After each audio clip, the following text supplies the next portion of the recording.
Hey guys, it's Dr. Ivy Branin here, Naturopathic Doctor in New York City. And today I'm really excited that this is going to be one of my first live interviews in a while. So I was doing a lot of live interviews with a variety of different wellness practitioners from Reiki, acupuncture, different mental health counselors before I had my son, and then I just got busy. And I'm so excited to be starting again. If this is your first time watching one of our videos or one of our bazillionth times, definitely don't forget to subscribe to the YouTube channel. Also, if you like this video, don't forget to like it. We will be taking some questions after the interview, but if you're watching this after the recording and you had a burning desire to ask something, you can, of course, feel free to put that in the chat. So I'm really excited for today's topic. So if you've watched a lot of my videos and some of my blogs, I do talk a lot about herpes, HSV, more from a naturopathic holistic standpoint, but of course, like thinking about from the holistic standpoint, how does that have an impact on mental health, and does mental health also have an impact on herpes? And for this discussion, I'm really happy to have Melissa King. So, Melissa King is a licensed mental health counselor who has specialized expertise in sexual health and helping individuals diagnosed with genital herpes. She is also passionate about working with people who struggle with self esteem, dating, relationships, anxiety, depression, and faith based or spiritual concerns. She is currently in advanced sex therapy training, which will enable her to assist patients with issues like low libido, desire, in couples, pain with sex, difficulty with orgasm, difficulty with condom use, and helping individuals increase pleasure in their relationships. She received her master's degree from St. John's University and has completed postgraduate training in eating disorders, compulsions, and addictions, as well as interpersonal psychoanalytical psychotherapy at the Williams Allenson White Institute. Thank you. Of Psychiatry, psychoanalysis, and psychology. She sees patients in person here in New York City, but also has virtual counseling for patients in California and Florida. All of her contact and links will be in the description of this video, but you can always learn more about her practice at myheartdances.com. So I'm so excited that Melissa is going to be one of our first guests of this series. So let's kind of kick it off. First, you're kind of like me in the sense that you had sort of a lot of like career shifts that got you to where you are now. So why don't we just talk a little bit more about some of your background and what like led you to become a mental health counselor, and maybe even talk a little about maybe what the difference of what does a mental health counselor mean? Originally went to technical school for audio engineering, and I was good at it, but I just, my colleagues were going home reading like audio magazines, and I just was not like passionate or excited about what I was doing. And so I moved to New York City in 2001 to study dance. And that was like my passion as a kid growing up. And I just wanted to give myself a chance to do it.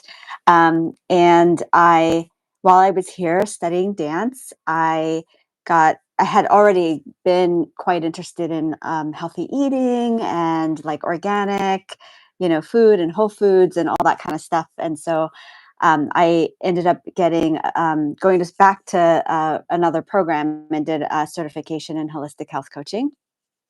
And at that time, I was also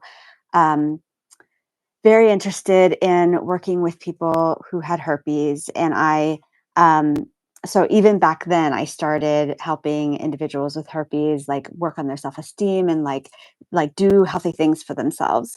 Um, but I found that the coaching was very limiting. I really didn't get, people start opening up to you and you find out there's just so much going on. And I felt like I couldn't do all the things for my clients that I really wanted to do, and that's how I ended up going back to school for mental health counseling so that I could provide psychotherapy, that I could treat depression and anxiety and, get into sort of the deeper inner workings of, why people get stuck in life, and have tools to help them through that and to help them move forward and, not just kind of eat healthier, but also,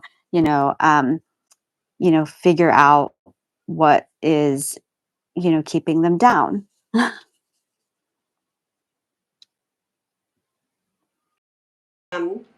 Connected, gosh, I think like maybe 2014 or 2015. I think we're both in very different stages of our life. And one of the things that really attracted me to your practice was the focus on herpes. And you talked a little bit about that when you were talking about the career shift, but maybe even more so, maybe why is it important and why that specialization. I mean, it's amazing that like through working from helping these patients from a natural perspective, but like realizing that there was like these limitations, and maybe I just answered your question so you can better.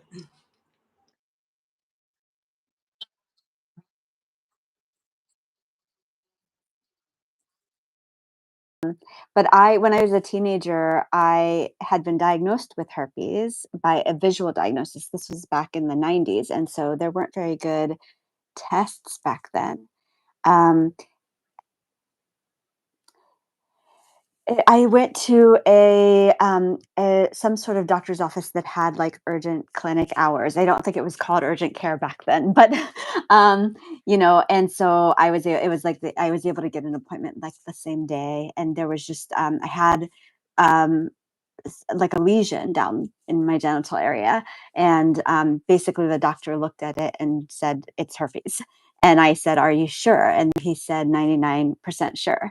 Um, and then I went to get a second opinion. I think it was the next day or 2 days later. And that doctor said, "Let me take a swab."